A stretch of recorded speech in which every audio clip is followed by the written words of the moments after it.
हमेशा उन चीजों पे फोकस करो जो आप बदल सकते हो, और जिसे आप चेंज नहीं कर सकते उसके बारे में सोचना छोड़ दो।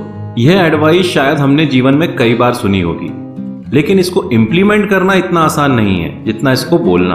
क्योंकि जब हमें परेशानियां घेरती हैं तो हमारे विचार, बिहेवियर, यहाँ तक कि हमारे इमोशंस भी हमारे कंट्रोल के बाहर हो जाते हैं, और ये हमें चिंता और डिप्रेशन के करीब ले जाते हैं। यहाँ हमारी मदद करता है स्टीफन कोवे द्वारा बताया गया एक मॉडल, जिसको उन्होंने नाम दिया है सर्कल ऑफ कंट्रोल।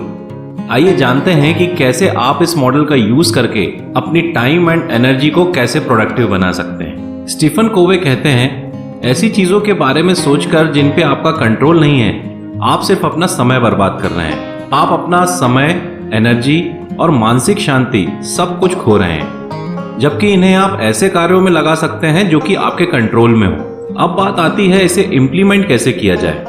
तो कोवे कहते हैं कि सारे इश्यूज को हम 3 सर्कल्स या 3 पार्ट में बांट सकते हैं। पहला है सर्कल ऑफ कंसर्न। इसमें वो सभी चीजें आप रख सकते हैं जो आपको परेशान करती हैं या जो चिंता का विषय है, मगर इन चीजों को आप कंट्रोल नहीं कर सकते। यह सर्कल बाहरी तौर पर काम करता है। अगर मैं इसमें आने वाली सिचुएशंस की बात करूं तो हम इसमें बहुत सारे कार्य रख सकते हैं जो हमारे कंट्रोल के बाहर है। जैसे आप कहां, कैसे, किस घर में पैदा हुए, शहर का ट्रैफिक, मौसम की कंडीशंस, बाजार में बढ़ने वाली कीमतें, आपके पास्ट में लिए गए सारे डिसीजंस और भी बहुत सारी ऐसी चीजें इसमें आती हैं जो कि आपके कंट्रोल के बाहर है। दूसरा है सर्कल ऑफ इन्फ्लुएंस। ये सर्कल ऑफ कंसर्न के अंदर पाया जाता है। इसमें वो सारी सिचुएशन, इश्यूज, प्रॉब्लम्स इंक्लूड होती हैं जिन पे हमारा इनडायरेक्ट कंट्रोल होता है, यानी वह सभी प्रॉब्लम्स जो दूसरे व्यक्तियों के बिहेवियर के कारण डेवलप हो रही हैं और जिन्हें हम बहुत हद तक अपने बिहेवियर से कंट्रोल कर सकते हैं। जैसे आपकी टीम का परफॉर्मेंस, आपके दोस्तों का आपके प्रति ओपिनियन, समाज में आपकी रेपुटेशन, फैमिली के साथ आपके रिलेशंस एटसेट्रा। तीसरा और सबसे अंदरूनी सर्कल है सर्कल ऑफ कंट्रोल।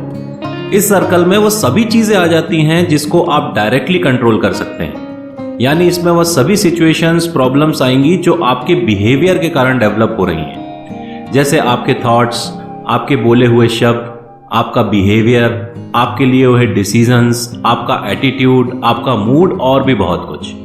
अब बात आती है कि इसको अपनी लाइफ में प्रैक्टिकली कैसे इंप्लीमेंट कर सकते हैं। जब भी आपको लाइफ डिफिकल्ट लगने लगे, आपका फोकस बिगड़ने लगे, आप एक पेपर पर यह सर्कल्स ड्रॉ कर सकते हैं। फिर जो भी प्रॉब्लम्स आपको परेशान कर रही हैं उनको इन 3 सर्कल्स में केयरफुली डिवाइड कर लीजिए। अब उन प्रॉब्लम्स पर ध्यान दीजिए जो आपने सर्कल ऑफ इन्फ्लुएंस में या सर्कल ऑफ कंट्रोल में रखी हुई हैं। आपको कोशिश यह करना है कि आप ज्यादा से ज्यादा चीजें सर्कल ऑफ कंसर्न से निकालकर सर्कल ऑफ इन्फ्लुएंस में लाएं, और वह सिचुएशन जो सर्कल ऑफ कंसर्न से मूव करना इम्पॉसिबल है उनके बारे में तुरंत ही सोचना छोड़ दें और उनके साथ जीने की आदत डाल लें, और फोकस करें उन सिचुएशंस या फैक्टर्स पर जिन्हें आप इन्फ्लुएंस या कंट्रोल कर सकते हैं। जैसे जैसे आप अपना सर्कल ऑफ इन्फ्लुएंस बड़ा करेंगे, आप देखेंगे कि आपका सर्कल ऑफ कंसर्न छोटा होता जाएगा और यहीं से आपकी सक्सेस स्टोरी शुरू होती जाएगी। आइए इस पूरे मॉडल को एक एग्जाम्पल से समझते हैं। मान लीजिए आपकी एग्जाम आने वाली है और आप उसकी तैयारी में लगे हुए हैं। अब आपके माइंड में थॉट्स आ रहे हैं कि पेपर कैसा आएगा, अगर पेपर टफ आया तो मेरे मार्क्स कम आएंगे, क्या 2 पेपर्स के बीच में गैप मिलेगा। ये सारे विचार आपके सर्कल ऑफ कंसर्न का पार्ट है, क्योंकि इसमें से कुछ भी आपके कंट्रोल में नहीं है, तो इसको सोचना बिल्कुल बंद कर दीजिए। वह कंसेप्ट जो आपको नहीं समझ आ रहे हैं उनको आपको अपने फ्रेंड से समझना होगा, डाउट क्लियर करना होंगे, इंटेलिजेंट स्टूडेंट्स के साथ में टाइम स्पेंड करना, यह सब सर्कल ऑफ इन्फ्लुएंस का पार्ट है और कुछ हद तक इसको आप कंट्रोल भी कर सकते हैं। सुबह जल्दी उठना, ज्यादा समय पढ़ना, रिवीजन करना, हेल्दी डाइट लेना, प्रॉपर नींद लेना, यह सब सर्कल ऑफ कंट्रोल का पार्ट है। इनको आप डायरेक्टली कंट्रोल कर सकते हैं। अब तक आपका समय और एनर्जी जो सर्कल ऑफ कंसर्न पर वेस्ट हो रही थी, अब उसको हम सर्कल ऑफ कंट्रोल और इन्फ्लुएंस के फैक्टर्स पर यूज कर सकते हैं। तो उम्मीद करता हूं आपको यह मॉडल समझ में आ गया होगा और इसको आप प्रैक्टिकली इंप्लीमेंट करके अपने एफर्ट्स को और प्रोडक्टिव बनाएंगे।